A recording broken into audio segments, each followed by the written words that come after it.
With more than 2 decades of experience in the nonprofit sector, Yolanda F. Johnson has successfully led fundraising operations for a wide range of nonprofit organizations, including creative event, sponsorship, and marketing initiatives that have produced new streams of both contributed and earned income. She is the founder at Women in Color Fundraising and Philanthropy, president at YFJ Consulting, and is also a professional musician. A woman of many talents, today Yolanda will be leading us through a very important session about building diversity, equity, and inclusion in our organizations. We will lead with the tools and strategies for personal assessment, donor diversification, and for opening the doors in your work as fundraisers to help donors see through a DEI lens, and by doing so, create a more just and equitable sector and society. Please feel free to ask questions in the Q&A or chat box throughout the presentation, and we will get to them at the end. With all of that out of the way, I'd like to give a very warm and special welcome to our keynote, Yolanda.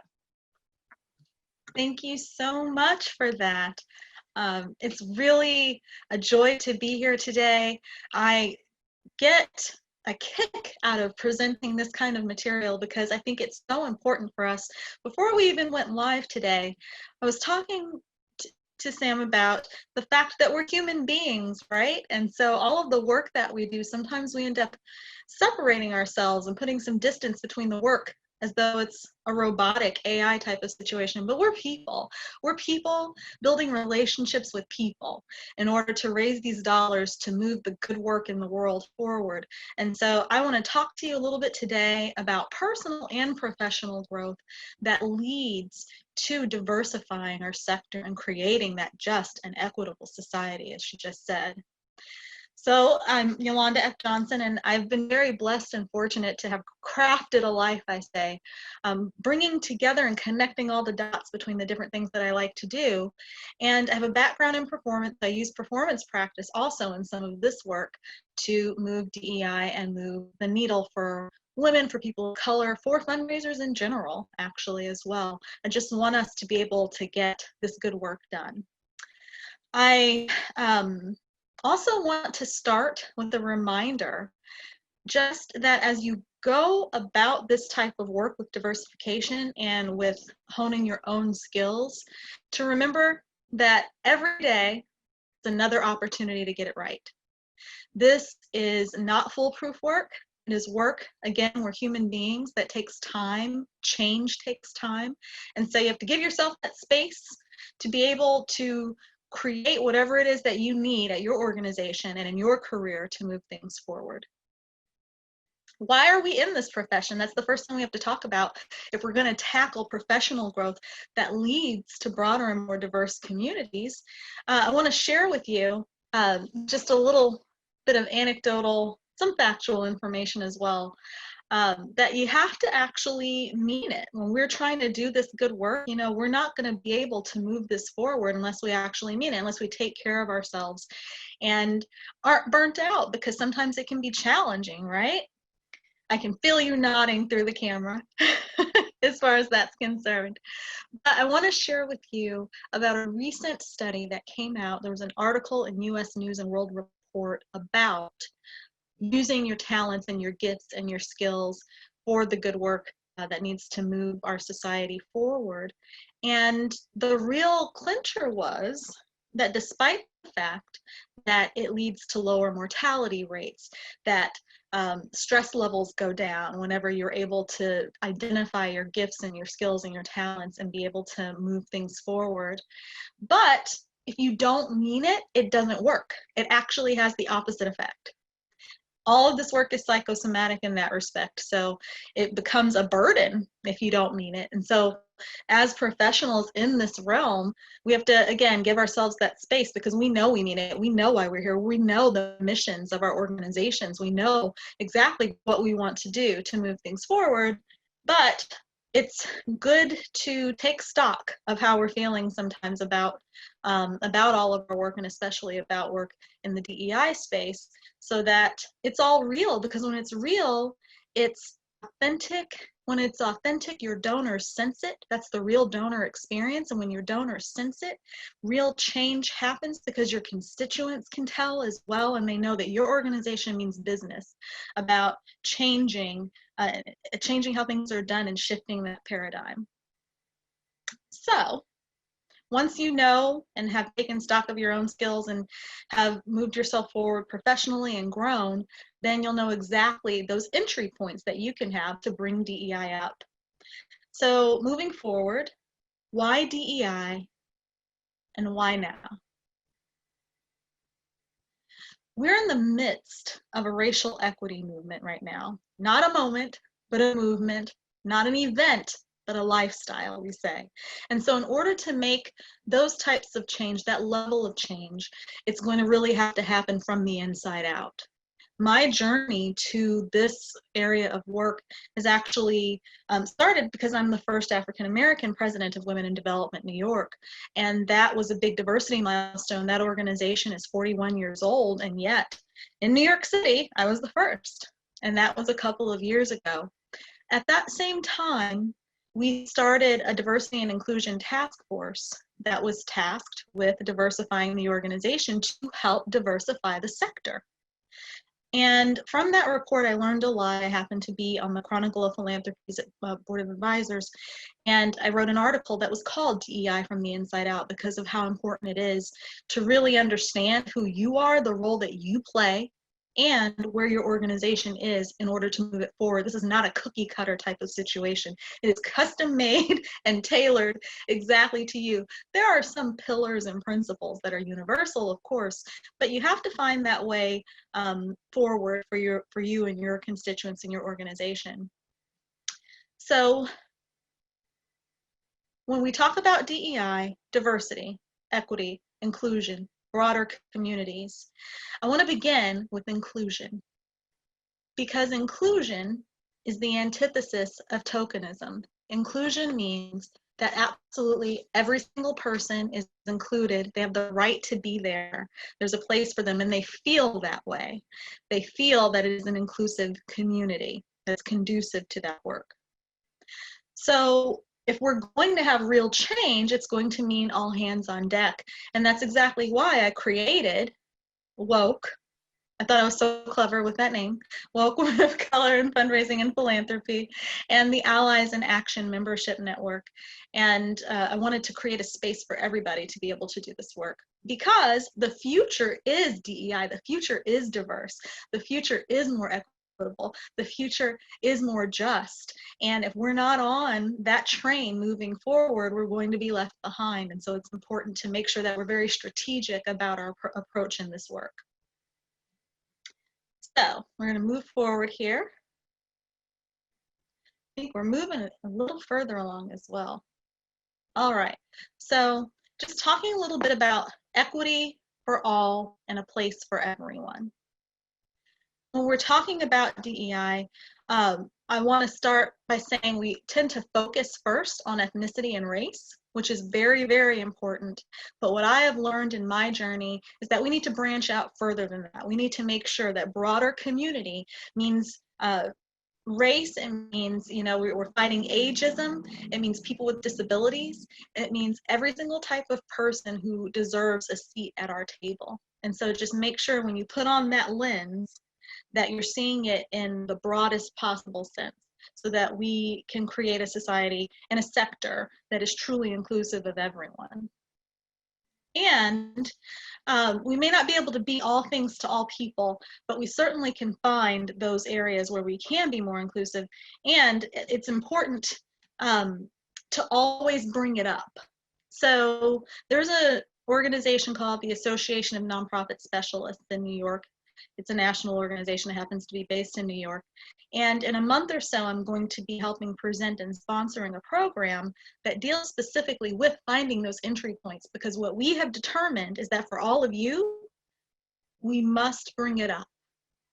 That is a fundamental core principle of the work that we're doing in the world today. You may not be an expert, but let's always find those entry points to bring up how to be more inclusive.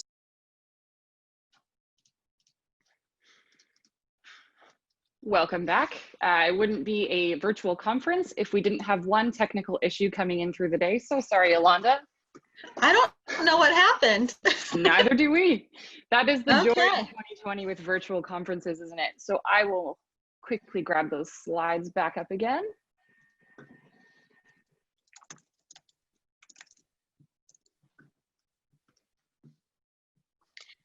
And while you bring those up, hello again, everyone. I'm going to continue talking.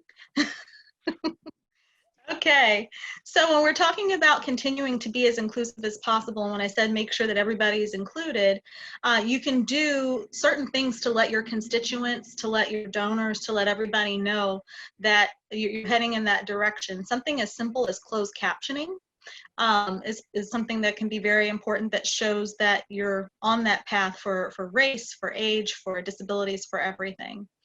And I would also just say that there is truly a space in this DEI, a place in this DEI space for everyone. It's just a matter of finding out what entry point you're going to take and what your skills, your goals, and your strategy is going to be.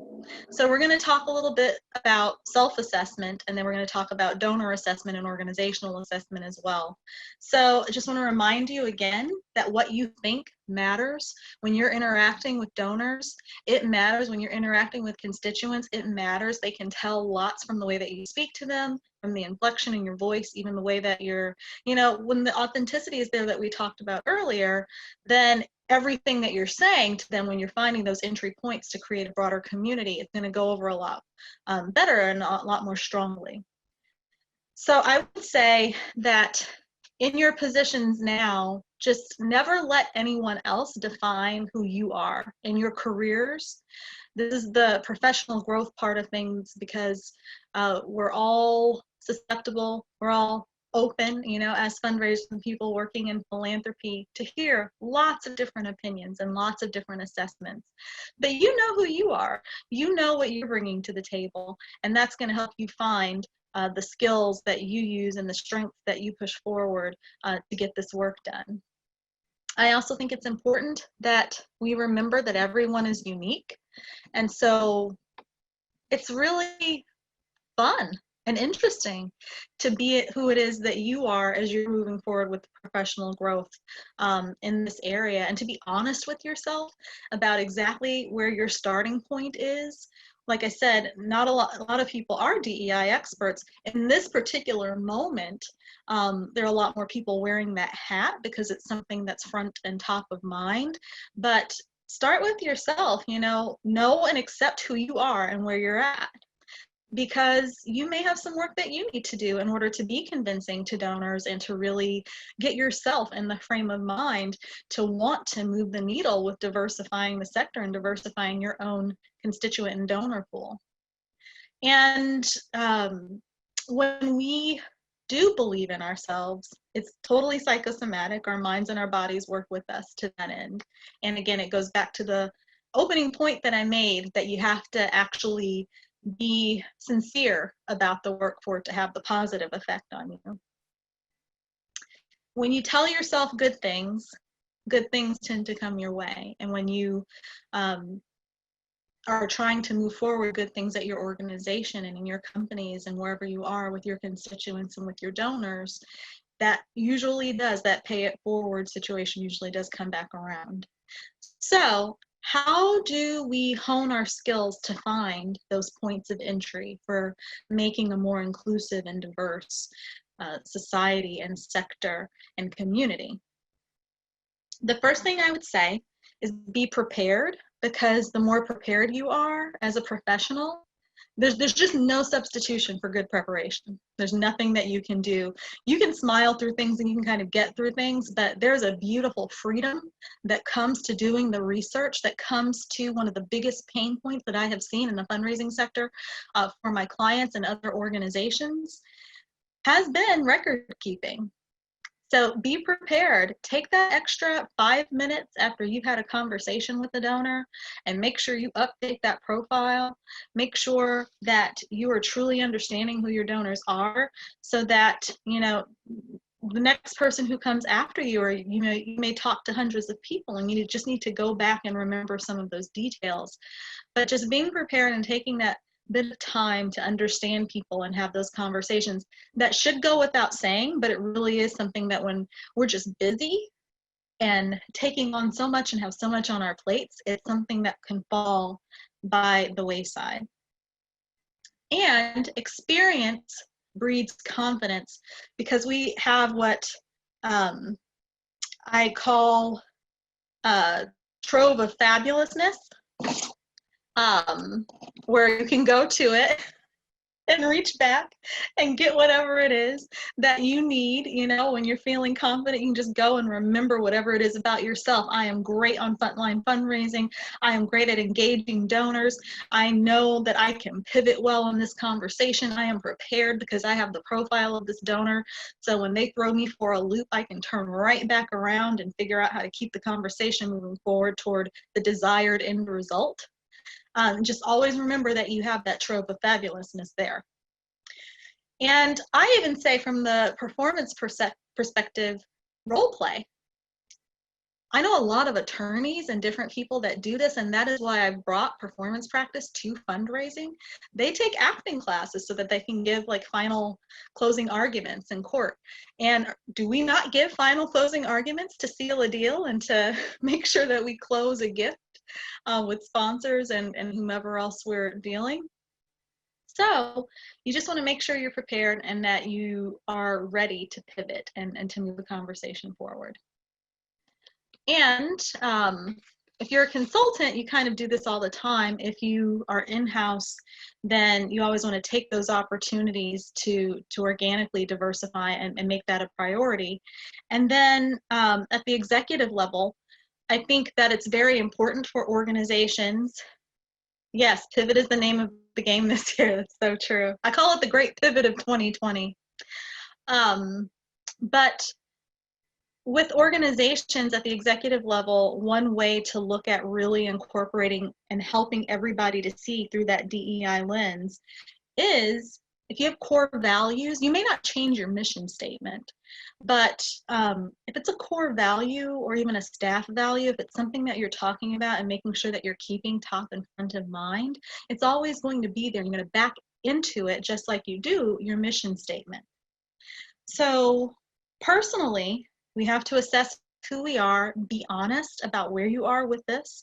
If there is some education that you need to do for yourself, I encourage people to just take that moment and take that space and that time to be able to do it so that you can be the best fundraising professional, inclusive fundraising professional that you can be.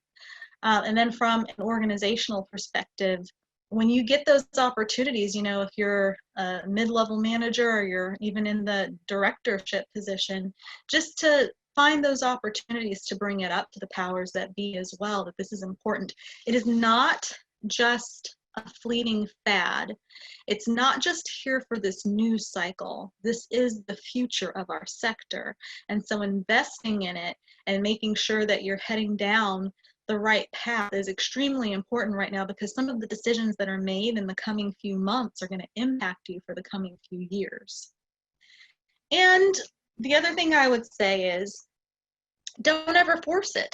This is not forcible. What I have learned from the amazing minds that I have been around with the WID Diversity and Inclusion Task Force, a lot of the work that I've been doing as of late with Woke, you can't force executive level people or board members or even donors to embrace inclusivity or diversity or equity.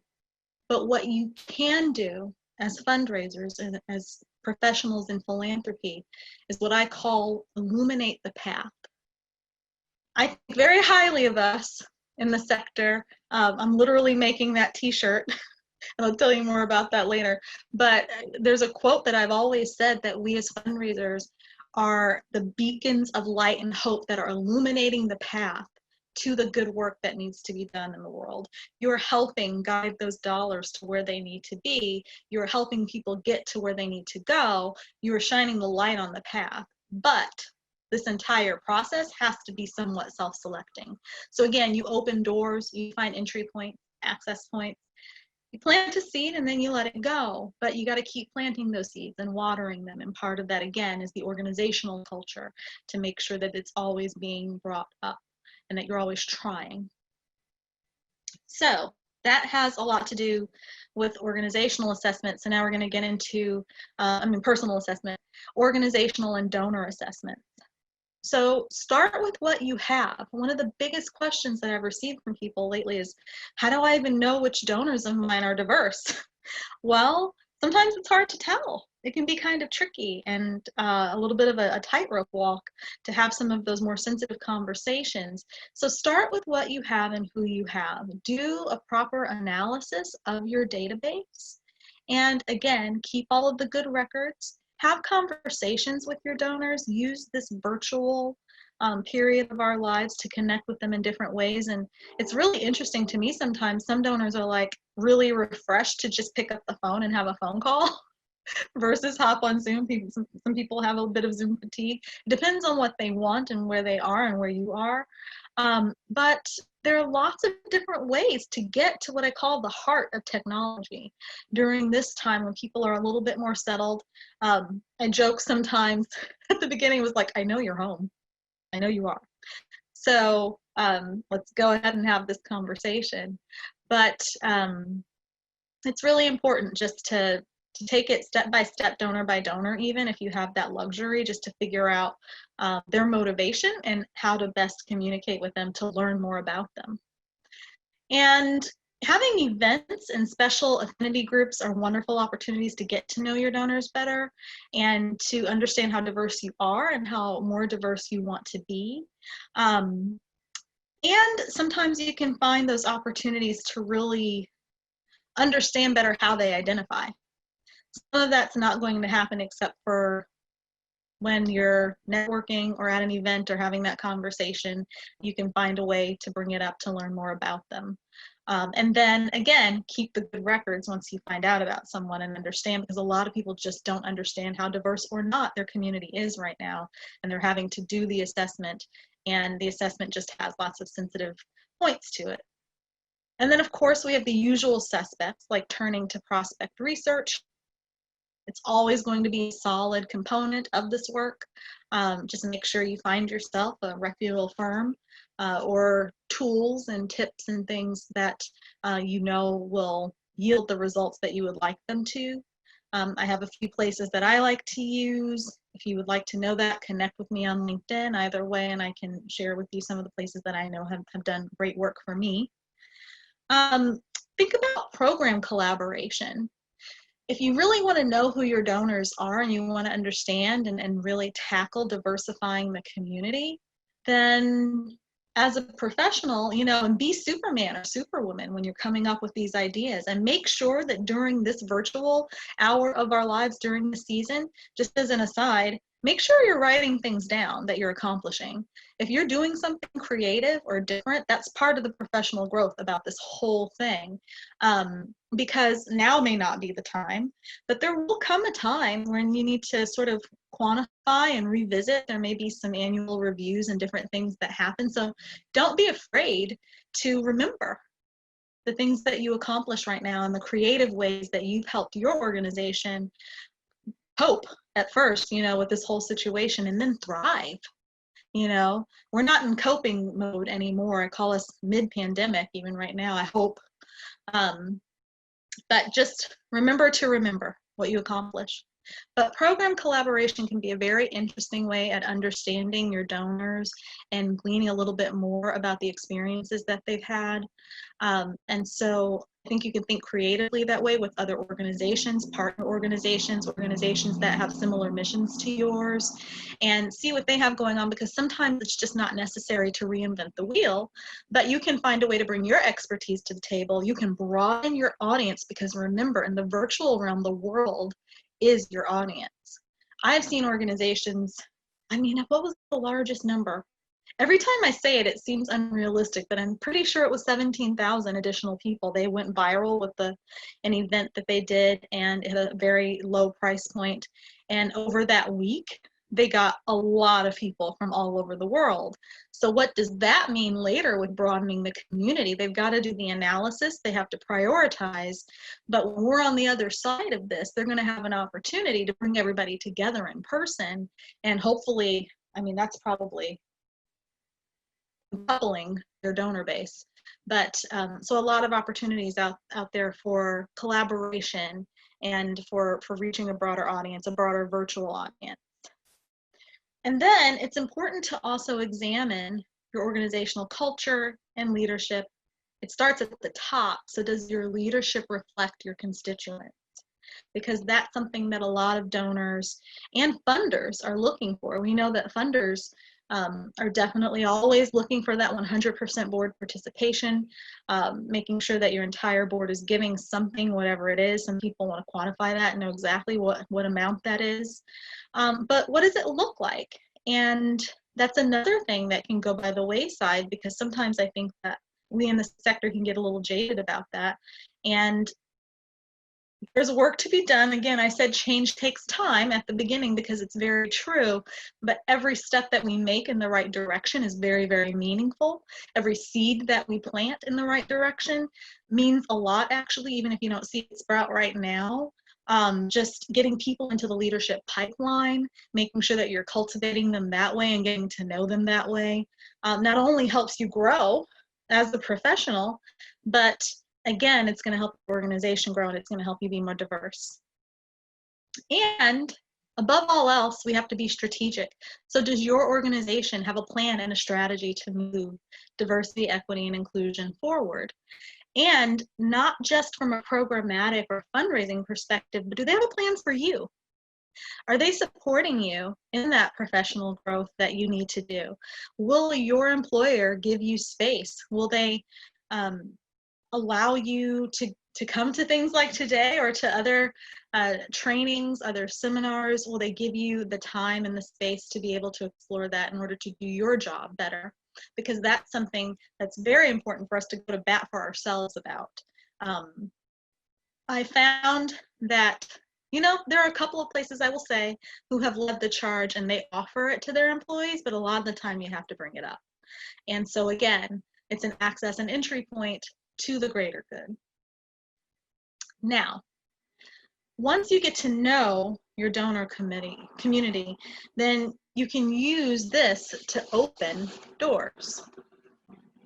If you're talking to a donor, it's very interesting sometimes to even find things out about them that are just cultural in general and just what cultures they embrace in their life. That can be a really great entry point to having the dialogue and the conversation to bring up how important being an inclusive community is. And when you really want to have that direct entry point, some donors are going to ask you, what are you doing to support DEI? If you remember at the beginning of this current racial equity movement, everybody was putting out special statements about, you know, Black Lives Matter and things like that. And again, we don't want this to be a moment. We want it to be a movement. We want it to be a lifestyle, not an event. And so to that end, you can put out a statement, but it's really all about the action. So when you're trying to broaden your community, you want to make sure you've done the research. You want to make sure you're not overlooking who's already there. You're doing the assessment. You're making sure you have good records. You're setting yourself up to have these conversations with people. You're finding the entry points to have the conversation with them. And then you need to have an answer when they ask you, you know, what's going on with the organization right now, because again, it's top of mind. It's a priority for most donors and for most people involved with the sector. And you should have that answer. And that's an answer, again, that's going to come from the top down. You don't have to do everything all at once. You can't, really, honestly. But what you can do is have a strategy in place, and then you can just tell them, this week, this is what we're doing. And next month, this is what's next. And next year, this is how we're looking forward to things. We've got a gala where it's just been the status quo, but these are our plans to diversify that. And we'd love for you to be a part of that. We'd love for you to be part of a special committee for whatever event, for whatever's going on. Connect those dots, and just like you're finding your own skills and talents that you're gonna hone and use to find these entry points, you know, if you're a great public speaker, if you're just good at talking to people, if you're good at that pivot, you're also gonna look at that for your donors. So what is their motivation to give? What is their motivation to give to you? And how do we go back to that basic fundamental premise of the good work that we're trying to do, that you're trying to do at your own organization, and how to move that forward together? Because people, you know, and don't always think that your diverse donors are the people to tap for a DEI committee. That can be a very overly taxing thing that happens to donors. I exist at the intersection of fundraising and philanthropy, so I'm hearing from fundraisers all the time, and I'm hearing from a lot of philanthropists as well on the things that they are liking that they're seeing and the things that they aren't quite enjoying that they're seeing. And for donors of color, they want to be welcomed as who they are. A fundamental part of their being is, you know, their ethnic identity. You can't escape that. You don't want to escape that they're just manifestly so. But if it's a banker who's a classical pianist and you've got a concert series, there you go. Tap into them for that. Learn about these people so that you can understand how to move the needle without always hitting them on top of the head with DEI. And then accepting change is the next thing that we can talk about. So once your organization knows who it is and how it wants to move forward, once it's supported you as a professional to grow, to be able to move these ideals forward, that's the thing, right? Your organization, everything has to be in alignment. So if your organization's put out a statement, they've got a strategy, you know exactly what you want to do to move things forward and have a more inclusive environment, then they can't just say, okay, everybody go. They've got to invest in you in some way, shape, or form, and it is okay to ask to be invested in, because remember, you're bringing it full circle to those powers that be and saying that if you invest in me, and I'm already showing you my skills and talents right here and what I want to hone even more to be able to move this needle forward, they're going to be more apt to make that investment. Strangely enough, we're always making the pitch for 2 donors, and then we have to make the pitch on our own behalf sometimes as well, right? So once your organization knows how it wants to move forward, they're investing in you to help drive that forward. And then there's going to be some difficult conversations ahead in some instances. I personally believe that we are on the cusp of real change in a way that gave me the passion and the energy to do a lot of the work I'm doing right now. It's a lot of work being done, but I'm here for it, I'm game for it. With allies in action, it's a whole other thing moving forward. But I think that we're on the cusp of a reckoning not in a negative context, but if DEI and more inclusive and broader communities are the future, there are going to be some people who don't buy into that. If it's not something that you can hit people over the head with, if it's something that is somewhat self-selecting, if change takes time, that is why we're here today. That's why you want to find those entry points and do the best that you can to connect the dots with where your donors are. But I've already heard about it. There are some board members, there are some executive staff, there are some colleagues, and there are some donors who may not be on the same page as you. And what I would say is, that's okay. Wouldn't you rather know where people stand if this is the future? And so I think that we probably are going to see some shifts and changes in leadership bodies of organizations, in the sector itself. And that's okay. It's okay, because we're moving forward, and we can't be held back by those who don't want to broaden communities and who don't want a more just and equitable society. And it may not be that simple. We cast no judgments. But when you have those situations, they may just be special cases where, you know, just like with fundraising, the right person has to make the right ask. And so you just may have to set that aside, let them go, and still have the conversation with them. So now, ready, set, change the world. Because we are talking about life-transforming, world-changing work that's being done here. So just to go back over what we've discussed, know yourself, know your goals, know your organization, and know your audience and your donors. Then set your priorities, make a plan and a strategy, and execute. Surround yourself with like-minded people and supportive people and communities and professional groups who are going to help move you forward with this professional group growth that you need. Sometimes it's not just in a book and it's not just in a seminar. I have found that community is one of the best ways to educate ourselves. So find those like-minded people. It's one of the reasons I created Woke in the first place, and we've got far more than 700 members across the nation and internationally, all women of color coming together to workshop topics. One of the most beautiful things I saw was when a woke member who had an opportunity to get her foot in the door with her CEO and discuss DEI, this very conversation we're talking about right now, she wasn't exactly sure what to do. So some people she met at one of our virtual networking events, she went and talked to them and connected with them on LinkedIn, and they all got together on Zoom and they workshopped it, and she came up with a beautiful proposal. And I said, that's exactly why I did this in the first place. So the sense of community is real and it's important, just to have that support behind you in the work that you're doing to grow professionally in order to create this broader community. And with that, I am actually going to open it up for some Q&A.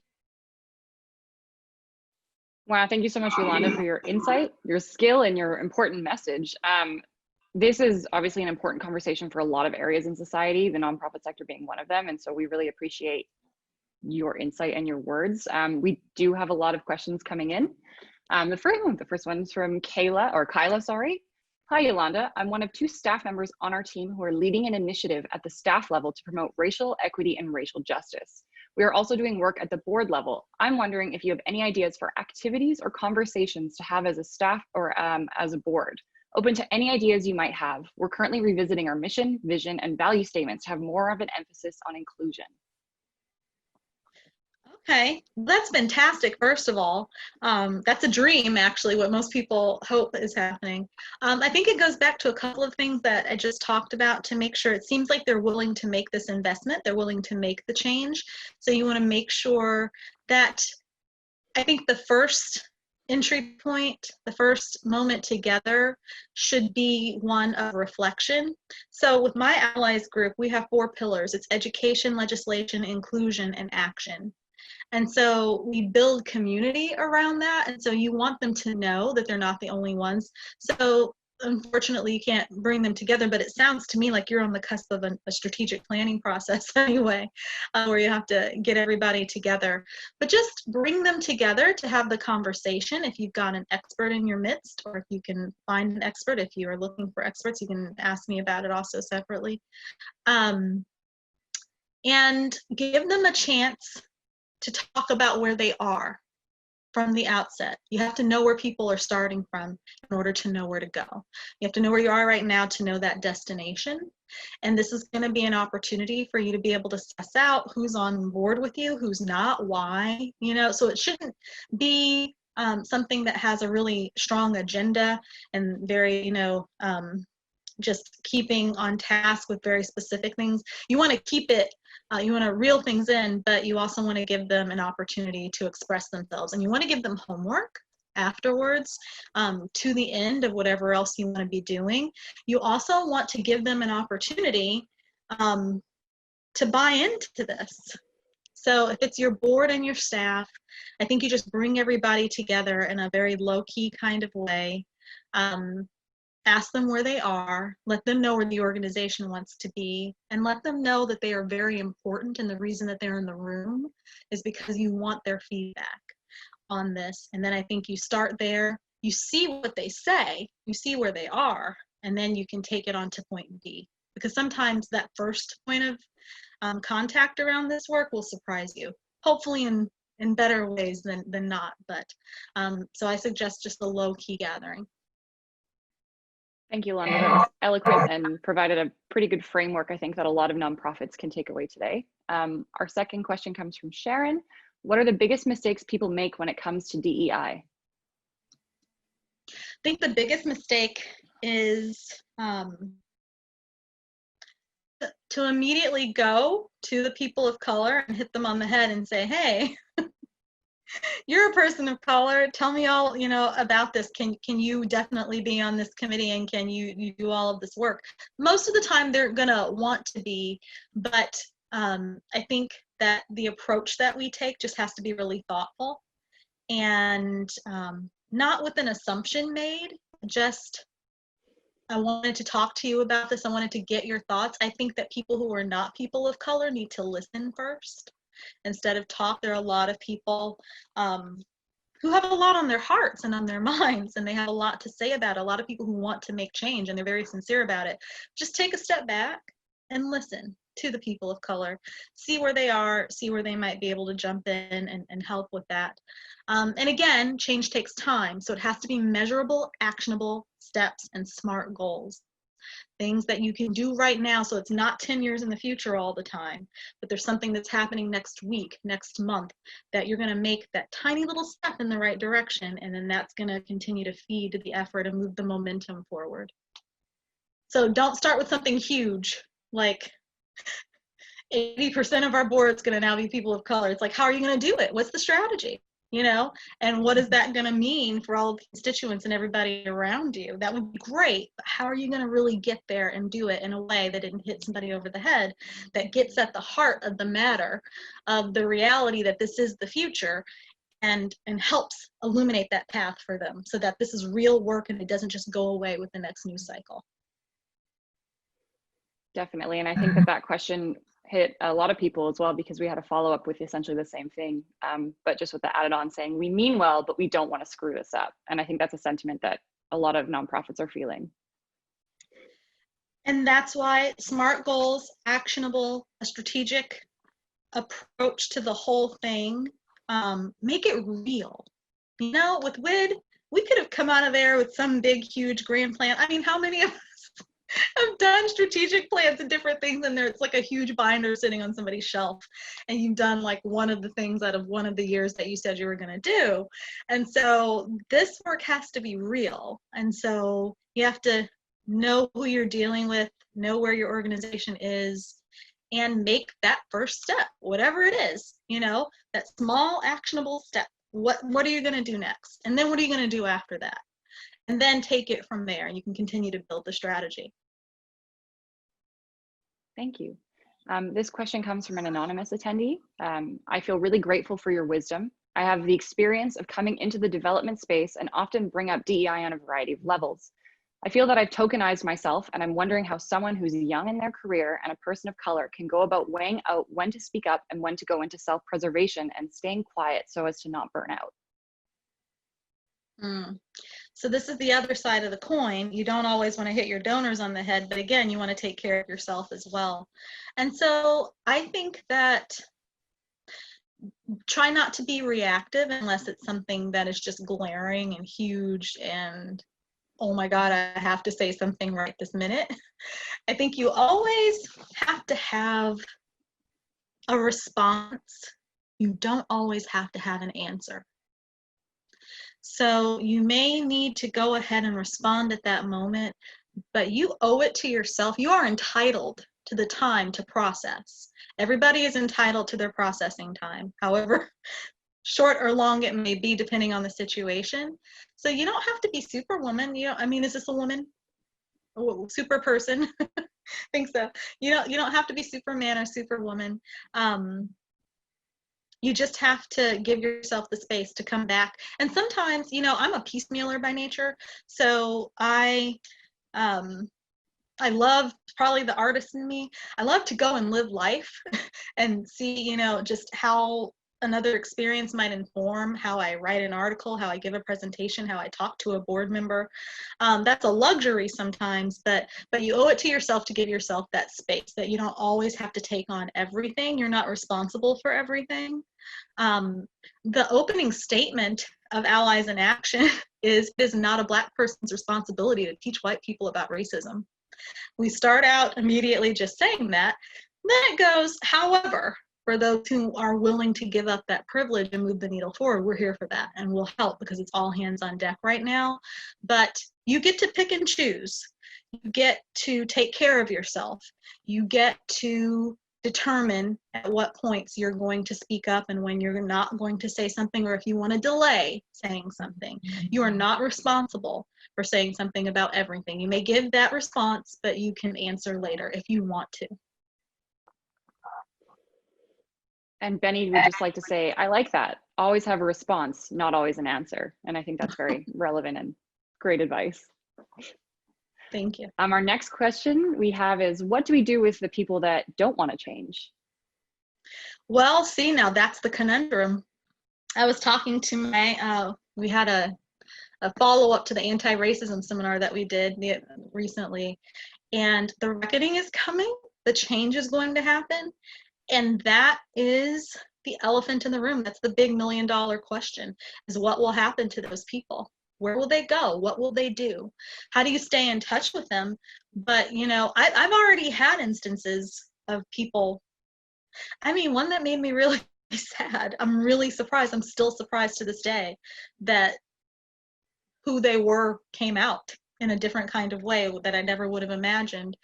And these are non-people of color that, you know, I think they realized in themselves that they weren't for racial equity. It was very strange. It always seemed like they were. And so the reaction was to let them go from that organization. It's like, if you want to leave, if this isn't for you, then you can go. Don't know where they went. And that's what we have to look to next. So I'm not going to lie to you. That's the big question that a lot of us that are in this space are starting to try to figure out, because they're going to go somewhere. And then we just have to decide on where we're going to spend our energy. And I think that's a good follow-up into, I think, the last question that we have, unless anyone else wants to pop it in the Q&A or the chat. But what would step 1 be today, walking away from this session? And that's from Sarah. Okay, so what I would hope that you would do is two-pronged for yourself. Go home and think about your gifts and your talents and your skills and what you're bringing to the table of your role in development and in fundraising and philanthropy that can help move this forward. And it can be whatever, you know, whatever it is, just be honest with yourself. So what are your talents and your skills that you can bring to the table, and where are you? Where are you honestly? This isn't something you have to discuss with anybody else, but if you have some unconscious biases of your own, if you have some other things that you need to deal with, some fragility on whatever end, start to deal with your stuff. And start to tackle that, because just like in fundraising, when you can stand there and with pride say, I'm dealing with my own stuff and I'm moving forward and I'm growing and I'm, you know, in leaps and bounds and I'm helping to move the needle forward with my talents, that's a big thing. And then for your organization, I would say it's aligned. I think that you need to get your own take on what's going on at your organization, so that depending on whatever role you have, you're able to go and have a conversation with the powers that be, or with your director, or with whomever else, and just say, you know, I was thinking about this and I'm working on this for myself, and I think it's important for our organization because we know this is the future. And I want us to be, you know, on that forward path. Can we have a conversation about it? Get their thoughts on it and see where you are. Get that green light so that you can be part of the force that's moving things forward. So make your own assessment, personally and professionally, and then think about where you are professionally and how you can find that entry point to move things forward. So a lot of thinking, maybe some journaling. I thank you so much for this. You know, we've listened, we've learned, hopefully, and we've got some great ideas that we can go and take away and start implementing. I'm going to pop into a chat. Yolanda's got a symposium happening in November as well, if you'd like to learn more. And so again, with that, if you're feeling inspired or have any further questions or just want to keep the conversation going, you can either check out our Keela community forum, or you can message Yolanda directly on LinkedIn. I'm sure she'd love to hear from you. There will be a 3-question survey at the end of this presentation. It's anonymous, and we'd love it if you could share your thoughts about the session. Again, so sorry about the technical hiccup. It happens in 2020, and we're all adjusting and learning. So thank you so much for all of your questions, your comments, and otherwise we will see you tomorrow morning for the start of Donor Experience Day 2 with Karen Hopper from M&R Benchmarks. And with that, I'll pass it back to Yolanda to say any final words. It was really great seeing you all. Again, WOKE is having a symposium where we're going to dive into lots of issues around fundraising and philanthropy for fundraisers of color and for allies and allies track, community-centered fundraising, the whole gamut. It'll be fun. So I hope that some of you will consider joining us. It's not just for ladies, but the ladies, of course, are most welcome to attend. And I just wish you all the best moving forward. I believe in all the work that you're doing. You wouldn't have been here if you didn't want to do it. You self-selected yourself to move this forward. So thank you for doing that.